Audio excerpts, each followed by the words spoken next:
Alors aujourd'hui, on va parler d'un problème majeur, très important en réalité, qui est la question du mal. Pourquoi est-ce qu'il y a-t-il du mal dans le monde? Est-ce que le mal existe vraiment? C'est une discussion. Et le mystère de son origine, il y a écrit dans la Torah, Mipi Elion Notitzera Od Ve'atov, et c'est écrit dans Echa que Mipi Elion, de la bouche du haut, c'est-à-dire de la bouche de Dieu, ne peut pas sortir le mal. Donc d'où vient-il alors? Est-ce qu'il existe en positif ou est-ce que c'est une défaillance du bien? C'est des questions qu'ont traversé aussi bien la réflexion des sages d'Israël que des philosophes. La question du mal, c'est une question majeure. Alors, avant de dire ce qui me semble que la Torah en dit, je vais vous donner très rapidement 6 grandes théories universelles sur le mal, qui, à notre sens, sont toutes fausses. Toutes fausses. Plus ou moins à des degrés différents d'erreur. Alors, beaucoup de grands métaphysiciens pensaient que le mal n'existe pas en soi. Il est une mauvaise interprétation du bien. Et d'ailleurs, sur ça, ils n'ont pas forcément tort. Tout celui qui fait le mal pense qu'il fait le bien, dit Socrate. Ça veut dire que, même, prenons aujourd'hui des exemples terribles contemporains, que ce soit les nazis, en tuant des juifs, pensaient qu'ils sauvaient l'humanité d'une infection, d'une race terrible qui contaminait et qui était négative pour l'humanité. Ils pensaient qu'en tuant des enfants et des juifs, ils faisaient quelque chose de bien, alors que c'est la chose la plus horrible au monde. Les terroristes, aujourd'hui, pensent que, en tuant des gens innocents dans la rue en Occident ou en Israël, font quelque chose de bien, ils font la volonté de Dieu. Donc, d'après cette vue-là, le mal n'existe pas, il est une mauvaise interprétation du bien. Ce qui ne marche pas du tout, c'est que c'est faux pour plusieurs pour plusieurs raisons. D'abord, en vérité, avant de dire pourquoi c'est faux, alors pourquoi est-ce qu'il est coupable? Parce qu'il y a un peu de vrai dans toutes ces théories fausses. S'il y a quelqu'un, en d'autres termes, ça ne peut pas être la définition exclusive du mal, on va l'expliquer dans une minute, mais si quelqu'un pense qu'il fait du bien. Mon fils m'a posé la question à table, une fois il m'a dit, voilà, le Mechabel, celui qui fait des attentats, il pense qu'il fait une mitzvah, donc en quoi est-ce qu'il va aller au Gehinnom? Pourquoi est-ce qu'il va aller en enfer? Il est coupable d'un manque de pensée, de s'être laissé endoctriner. Le vide de la pensée est un des lieux du mal. Le fait de ne pas réfléchir, de ne pas intégrer dans sa conscience la pensée de l'autre. Le fait d'instrumentaliser son prochain comme un objet au nom de ton désir de vérité qui est falsifié en vérité, est peut-être l'une des figures du mal les plus horribles. C'est ça qui crée l'homme système, c'est ça qui crée... certaines disaient, par exemple, que Eichmann, qui a été jugé à Jérusalem, il avait l'impression, il se défendait en disant, moi j'ai fait mon travail, j'écoutais la loi, j'écoutais la loi du pays allemand à l'époque, j'ai rien fait de mal. Il n'était pas capable de réfléchir qu'il tuait des enfants, des pauvres enfants innocents, des petites jeunes filles de 6-7 ans. C'était neutralisé parce qu'il n'avait pas la capacité de penser. Donc la non-pensée amènerait, en vérité, cette notion de banalité du mal, par Hannah Arendt par exemple, qui est qu'en vérité, le mal n'a pas une profondeur démoniaque, maléfique. Il est comme des rhizomes, il est superficiel, il s'arrange des systèmes les plus évidents. Il est terrible justement parce qu'il n'est pas profond. Il est terrible parce que justement il se nourrit d'une superficialité absolue. Il se nourrit d'un manque de pensée, d'un manque d'ouverture à l'altérité de l'autre. Il est l'horreur absolue parce que il ne pense pas. Et donc c'est ça, la faute elle est là. Mais en vérité, cette première proposition de dire que le mal n'existe pas, qu'il est une mauvaise interprétation du bien, est faux. Pour 2 raisons, il est faux.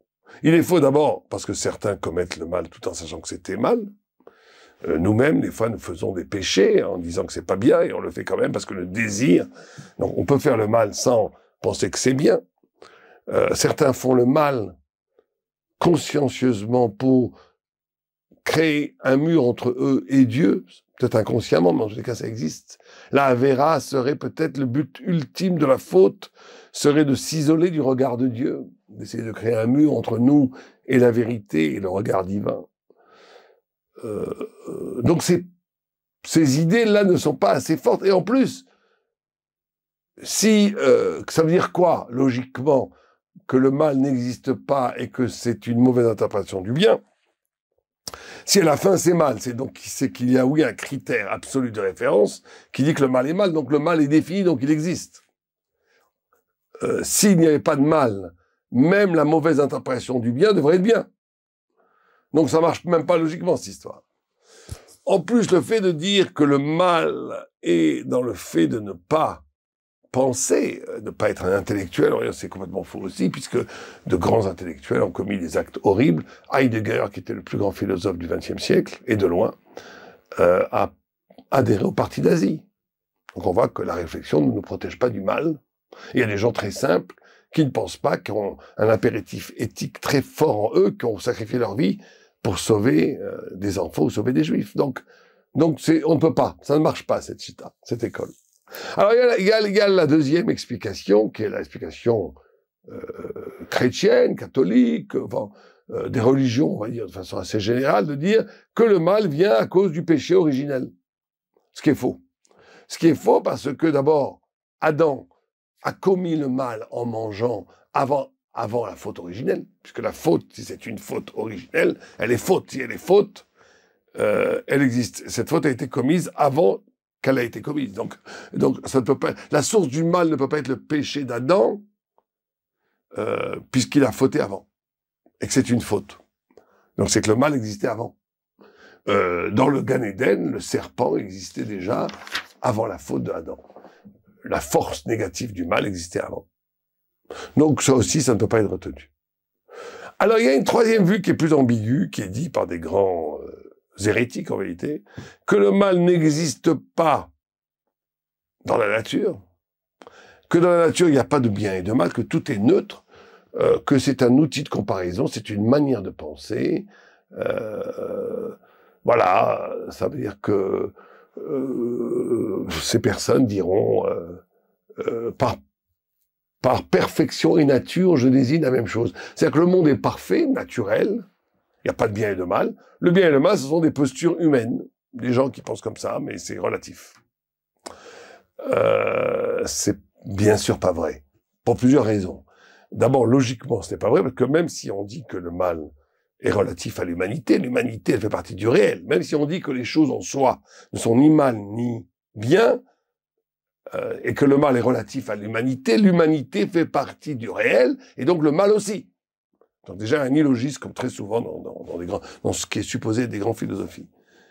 Deuxièmement, comme ça d'escamoter la notion du mal, donc ça n'existe pas vraiment, c'est une façon relative de voir les choses, c'est juste un outil de la pensée qui est pour mesurer une sorte d'imperfection, pour mesurer une moindre intensité du pouvoir d'agir. Bon, toute une pensée comme ça, c'est en vérité complètement édulcorer l'essence humaine et même de l'humanité, et même du monde entier, du monde vivant en tous les cas, traversé par la question du bien et du mal. La Gemara nous dit que Vayetzer, avec deux yud, l'homme, il y a une sorte de faute d'orthographe dans la Torah, de Shalom, il y a deux yud. D'habitude, il y a toujours un seul yud. Dans Vayetzer, là, il y a deux yud quand on dit Vayetzer Adam. Quand l'homme a été créé, deux yud, et ces deux yud renvoient plusieurs interprétations. L'une interprétation, c'est le mal et le bien, justement. Or, la Gemara refuse ça, disant le mal et le bien, ça traverse tout le vivant, même les animaux. Un chien, il peut être un bon chien, un chien mauvais.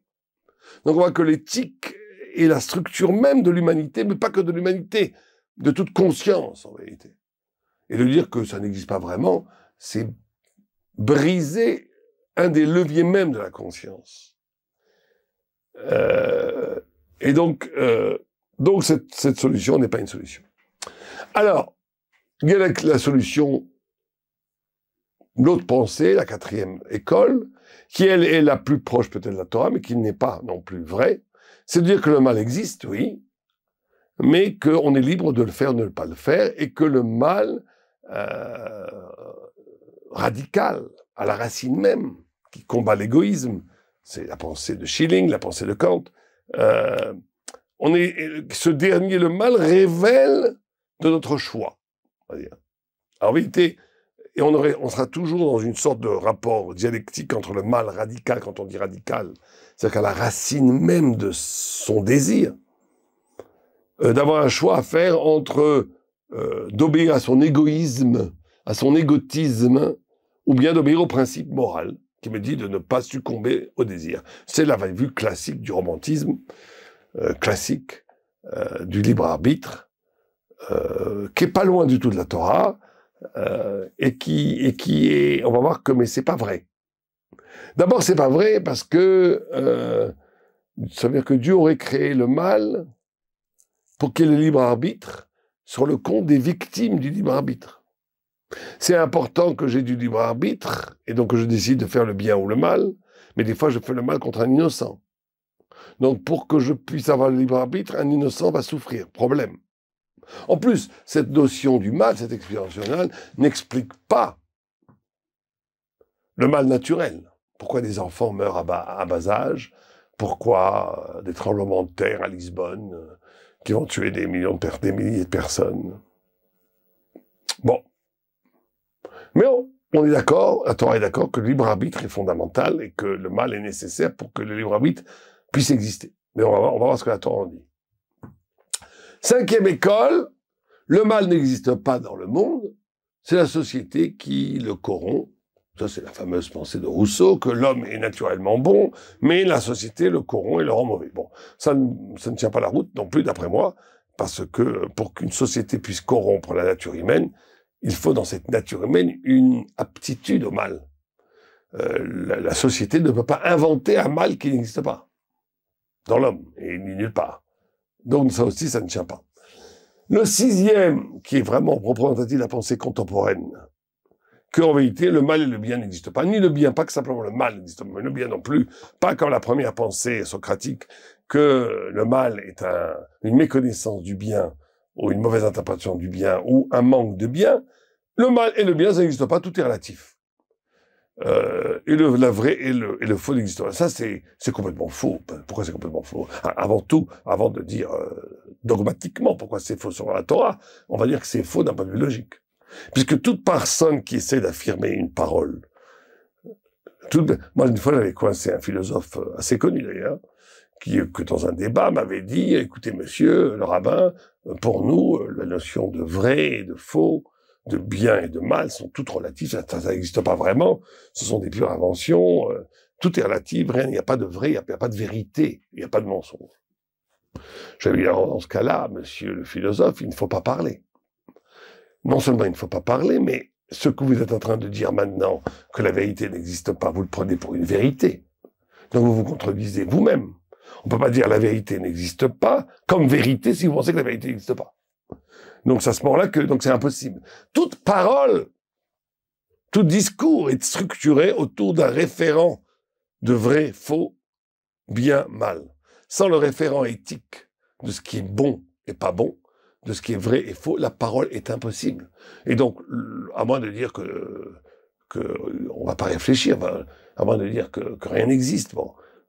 Si quelqu'un qui dirait, moi je ne crois qu'il n'y a pas de vérité, donc je me tais, bon, c'est une position. Mais il pourrait même pas dire ça, parce que comment peut-il croire qu'il n'y a pas de vérité, puisqu'il affirme ça comme une vérité? Bon.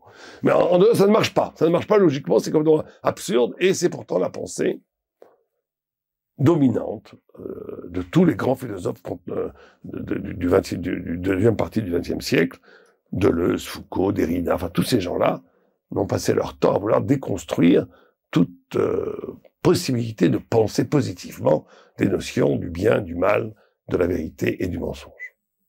Bon, voilà, on a passé en revue très rapidement 25 siècles de pensée métaphysique occidentale sur le mal et le bien, et on va sauter de plein pied sur ce que dit la Torah.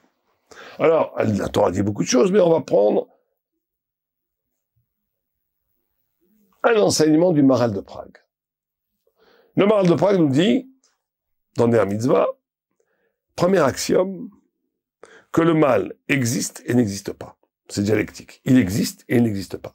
Il n'existe pas, car il n'est pas une création divine, positive de Dieu. Il n'est pas une création positive de Dieu. Dieu ne crée pas le mal. Même le Satan n'est pas la quintessence du mal. Le Satan, c'est un ange fidèle, très sympathique. Enfin, très sympathique, je ne sais pas. En tout cas, très fidèle à Dieu qui fait son travail.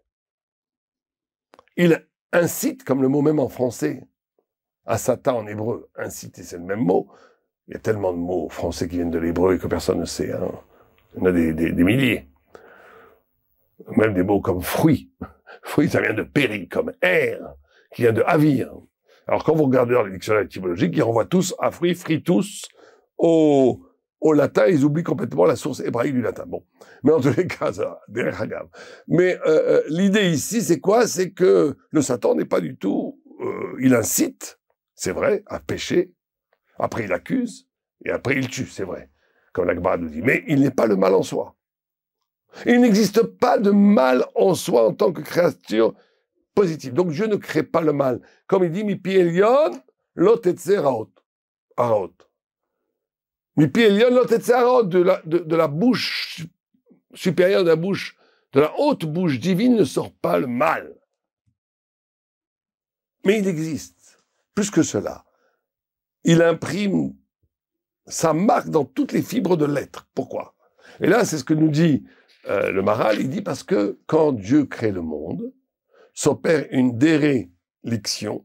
Déréliction, c'est un abandon, une chute de la lumière divine. La déréliction, ça veut dire qu'il y a une chute terrible. Ça veut dire que, normalement, il y a un scandale métaphysique. Il ne peut pas avoir autre chose que Dieu. En od milvado. Dieu est l'essence de la réalité. Rien n'est possible à côté de Dieu. Toute la thématique du tzimtzum, de la restriction, ou de l'occultation, d'après le Ramchal, de tzimtzum, la chose cachée. En tous les cas, il paraissait impossible que quelque chose, c'est la grande kushia. Comment, si Dieu est tout, comment est-ce qu'il peut y avoir autre chose que Dieu? Bon. Donc c'est un scandale. Donc il faut une chute métaphysique. Terrible. Pour que le monde puisse avoir lieu comme une séparation de sa source qui est son créateur. Et donc c'est ça la source métaphysique du mal. C'est le fait que une chose soit qui n'est pas Dieu, ce qui est en soi mal, puisque tout est Dieu. Alors il y a une réponse. Comment penser que tout est Dieu, en od milvado, et qu'il y a quand même de la création? Regardez le Nefesh HaChaim, dans le 4e chapitre, là-bas, c'est très long et c'est extraordinaire comment il explique ça, mais c'est pas notre propos. Et donc, le mal chez l'homme va se manifester comme une auto-affirmation de son droit à être, sans souci de l'autre, sans souci de l'altérité, au sacrifice de l'autre. Ça va exister dans le couple, quand l'autre n'est qu'un instrument pour satisfaire mes désirs, désir amoureux, désir d'être servi, désir d'être admiré, c'est la mort du rapport. Ça va être dans la violence à l'autre, toujours, mon agressivité, ma toute puissance à vouloir annuler l'autre, la cupidité, le fait de voler. Tout le mal, c'est toujours ça. Le mal, c'est toujours de faire prévaloir son droit à être au détriment d'un tiers ou d'un principe éthique qui serait contradictoire avec mon désir d'affirmer ma puissance. Et donc il y a plusieurs niveaux d'élévation de résistance au mal. Par exemple, Joseph, en Égypte, alors qu'il est abandonné par sa mère est morte, son père le croit mort, ses frères l'ont trahi. Ils se retrouvent seuls dans un pays où règne la luxure. Je sais pas moi, c'est Monaco, Saint-Tropez, puissance 1000, où personne n'est religieux, tout le monde s'en fiche. Bon. Et quand cette femme vient, fait des avances, il répond, comment est-ce que je peux trahir Dieu? Il a failli tomber d'ailleurs, mais il ne trahit pas. Pourquoi il ne trahit pas? Parce qu'il est dans le bien. Il est dans la règle, c'est le niveau c'est le summum du bien, alors qu'il n'a aucune béquille, qu'il est abandonné partout, qu'il a toutes les raisons pour chuter. Bon, c'est plus pour moi la Torah, le judaïsme, c'est pas pour moi, mes frères m'ont jeté, m'ont vendu, m'ont trahi. Quel rapport entre moi et le judaïsme? Je suis maintenant en Égypte, je suis en nouvelle fonction, directeur d'une grande maison. Bon, tout le monde ici fait des péchés, j'en ferai aussi, et puis c'est tout, c'est la façon de vivre. Non. Il reste fidèle à un principe. Mais c'est un niveau beaucoup plus bas, n'importe quel humain. La plupart, malheureusement pas tous. Face à la souffrance d'un enfant, on ne pouvons pas frapper un enfant, abuser d'un enfant, ça serait terrible, même pour l'homme le plus médiocre. Oui, parce qu'il est quand même sensible à la souffrance de l'autre, au moins celle d'un enfant. Alors après, il y a le crapuleux absolu, ou le sadique, ou le salopard, qui lui ne s'en fiche de tout. De tous les autres, il ne veut que lui-même, c'est le mal. C'est ça le mal. Et donc ça, c'est très important que ce mal s'incarne de cette façon-là.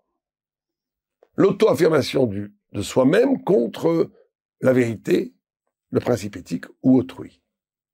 Et effectivement, il est très important qu'il y ait le mal et le bien comme condition du libre arbitre.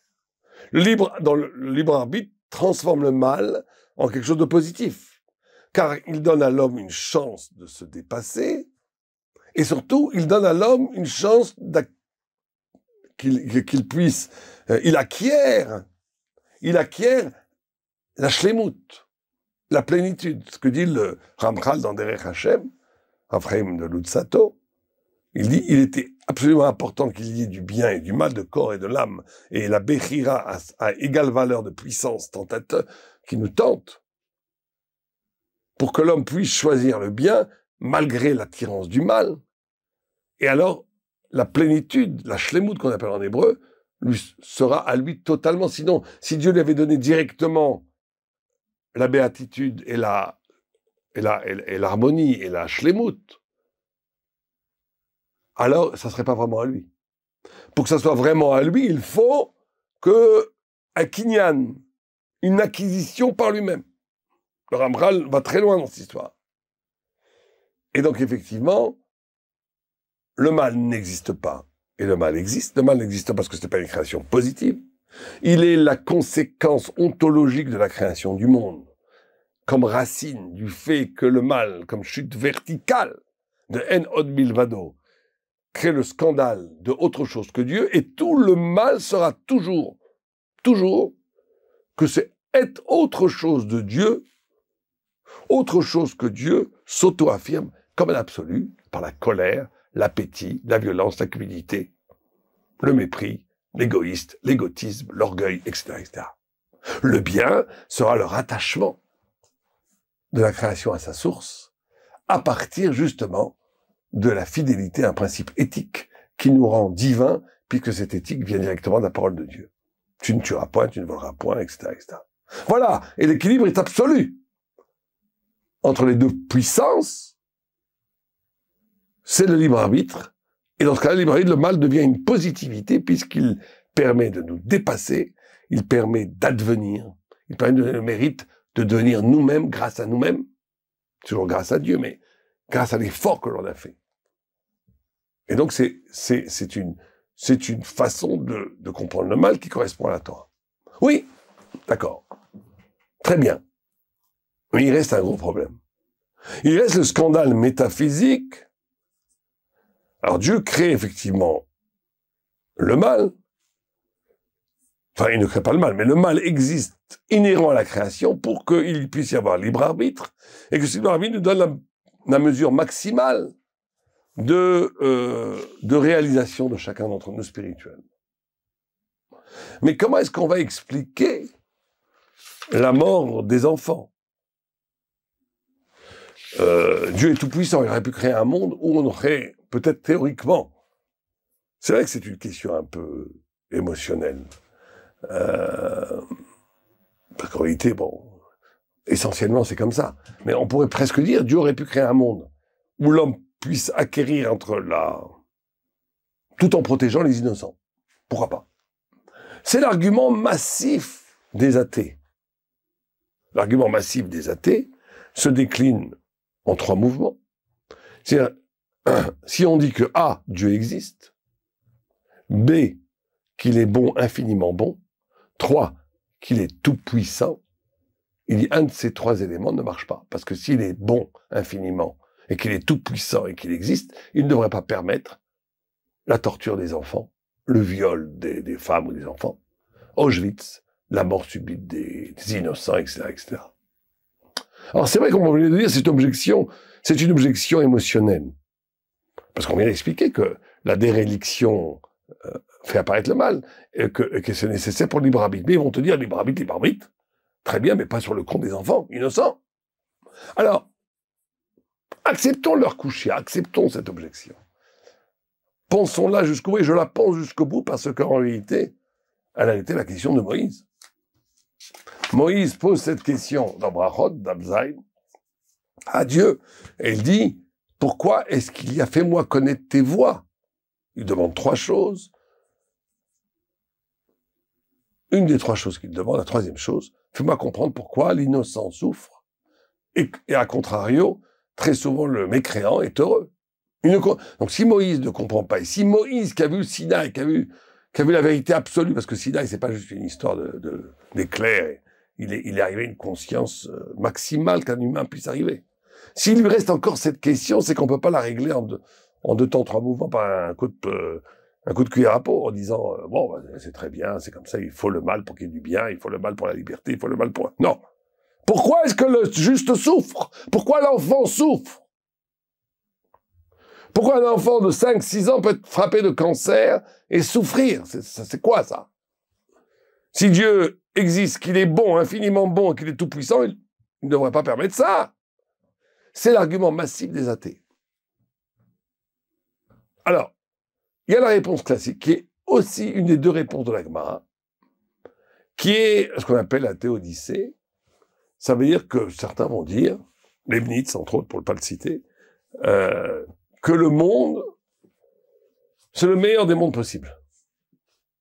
Et comme un super ordinateur, il explique que pour qu'il y ait libre arbitre, et aussi pour que la nature, qui est un espace neutre, où Dieu se cache, puisse fonctionner comme elle fonctionne, on ne pouvait pas faire mieux. Ça veut dire quoi? Bon, on explique très rapidement.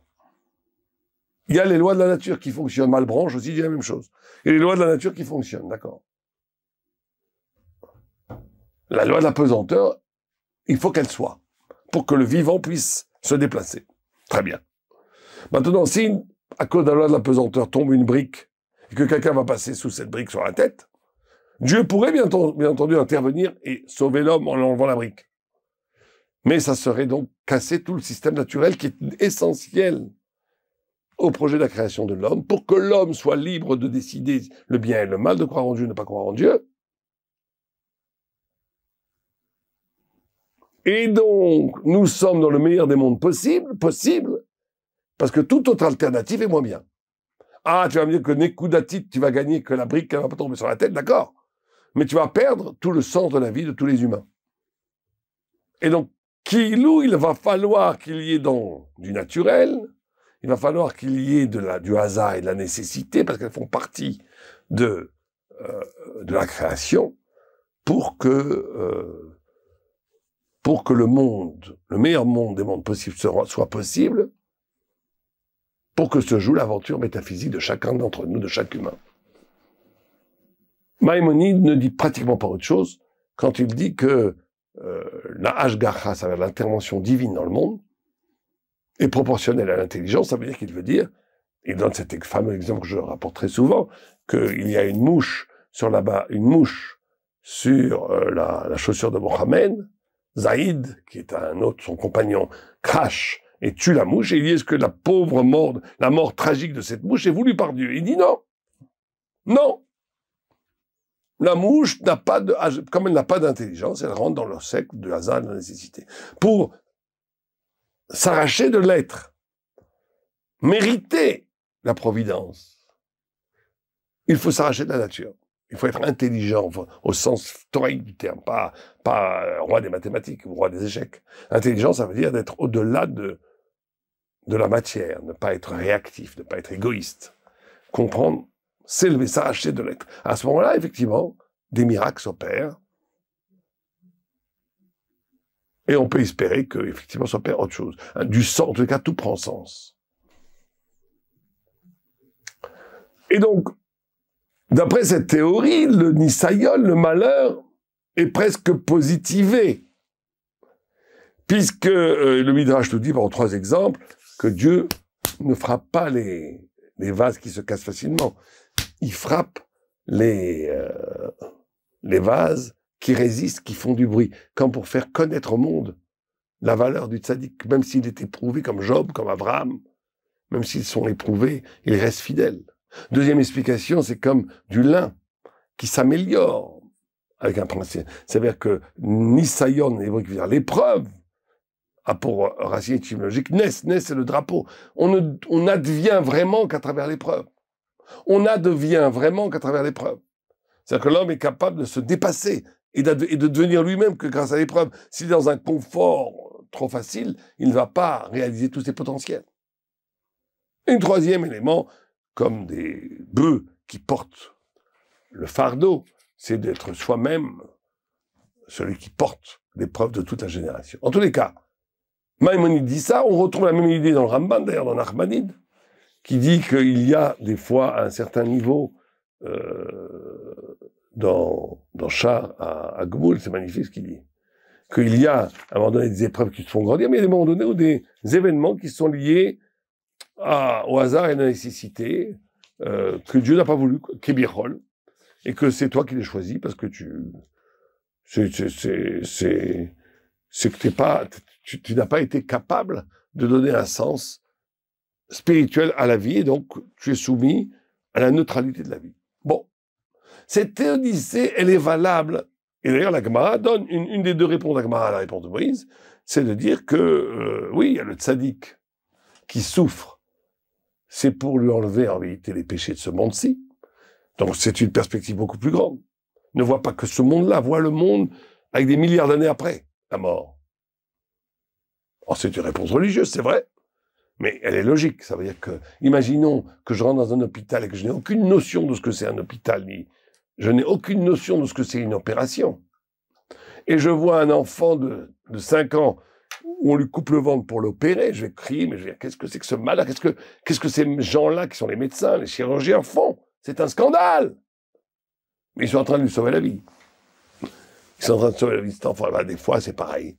Il peut y avoir des malheurs ici, qui en réalité sont des opérations qui font sauver la vie éternelle.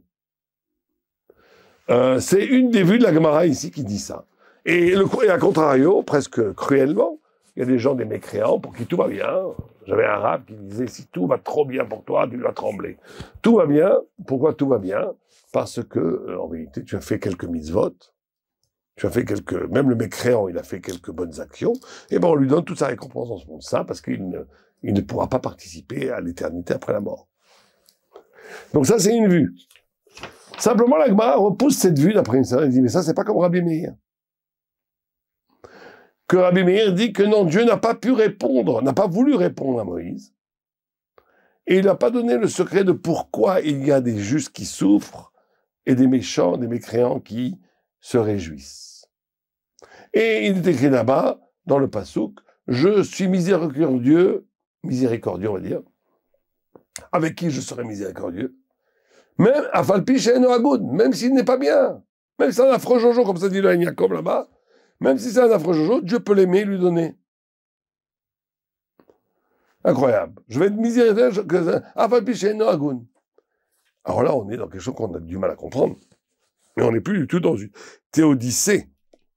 On explique le pourquoi du mal, comme s'il s'était récupéré dans l'économie générale de toute la création. Le mal est nécessaire, et en réalité, le mal est un bien, parce que le mal permet le libre arbitre, le mal permet de récompenser les mecs, de faire expier les justes dans ce monde-ci pour qu'ils aient un monde futur total, etc., etc. Non, d'après cette vue, non, on est dans une absolue quelque chose qui nous paraît absurde.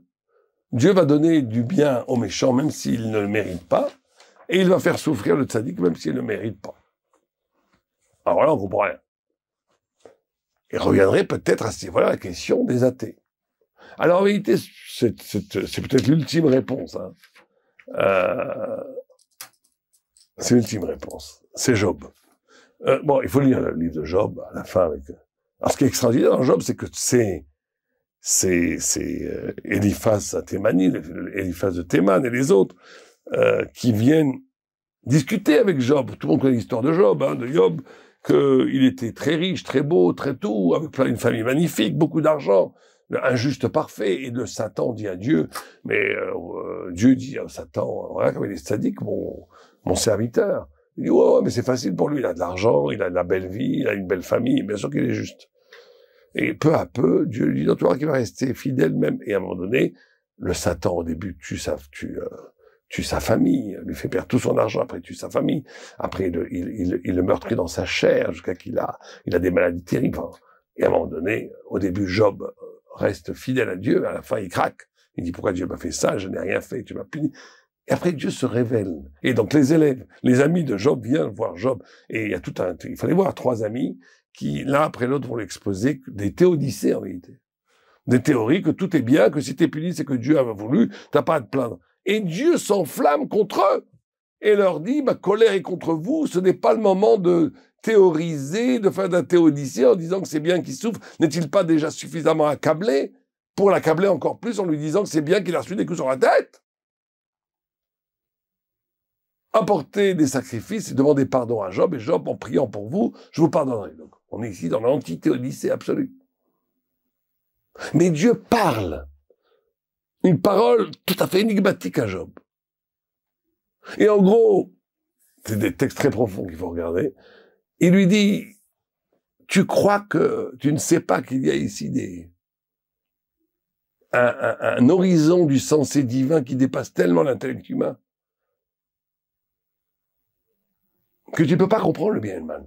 C'est la non-réponse de Rabbi Meir qui dit que Dieu n'a pas répondu même à Moïse en lui disant tu ne peux pas comprendre.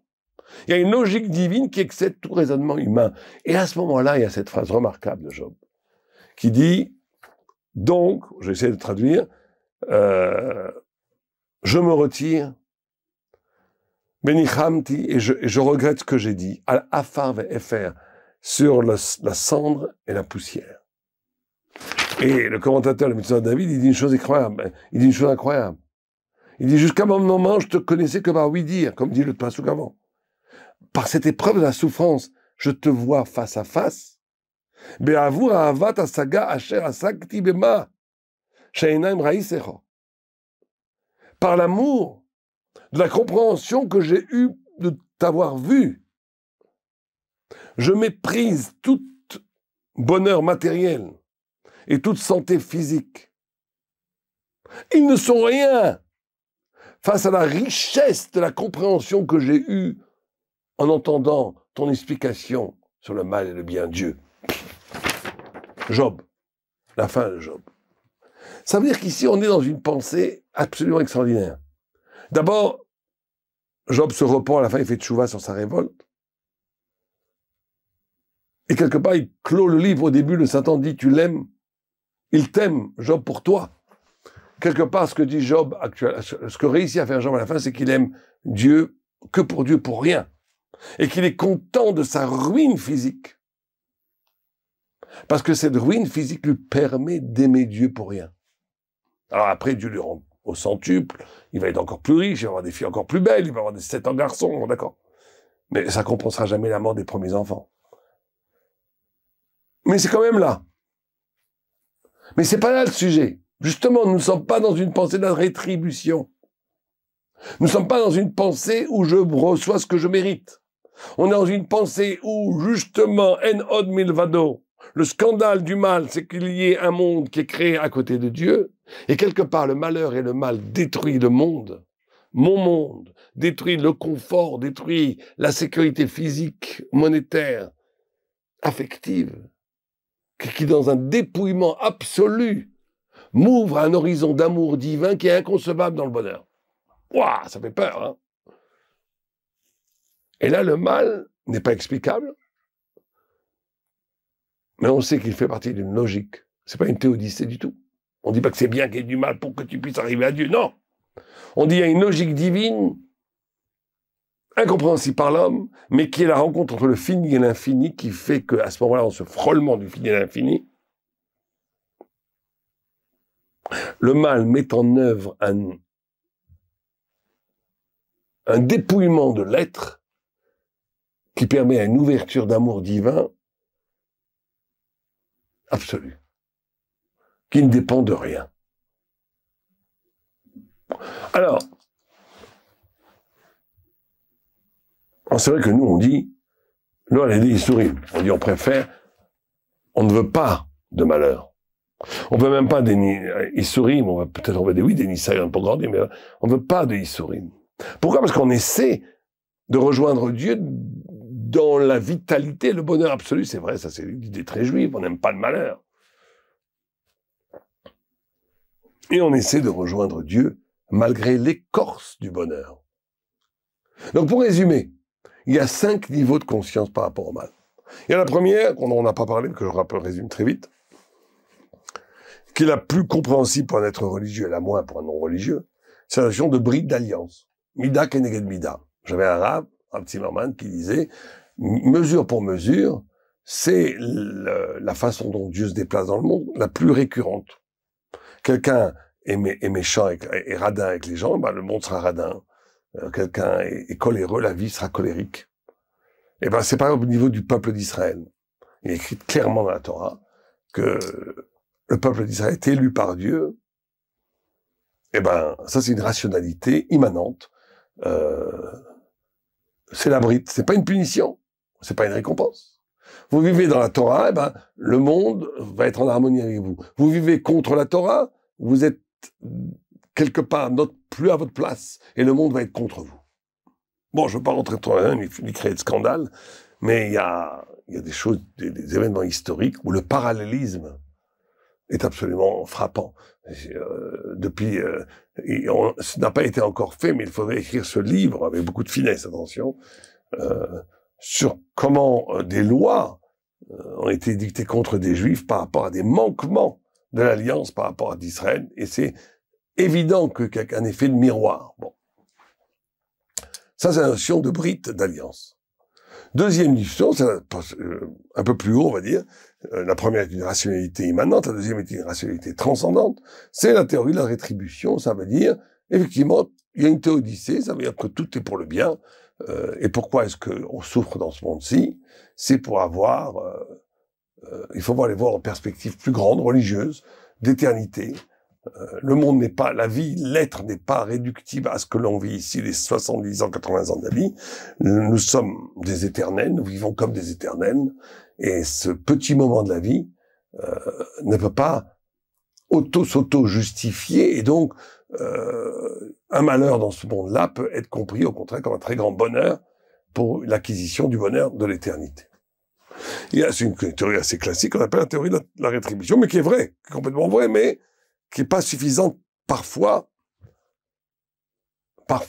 Il y a troisièmement la théodicée radicale, comme on a expliqué, que le mal est nécessaire parce que c'est le meilleur des mondes possibles et que ce meilleur des mondes possibles implique la notion du mal pour qu'il y ait du libre arbitre, mais aussi parce que pour créer un espace de nature où le divin n'est pas visible, pour que l'homme puisse être en entière liberté pour assumer par lui-même son émancipation et la réalisation de son être spirituel.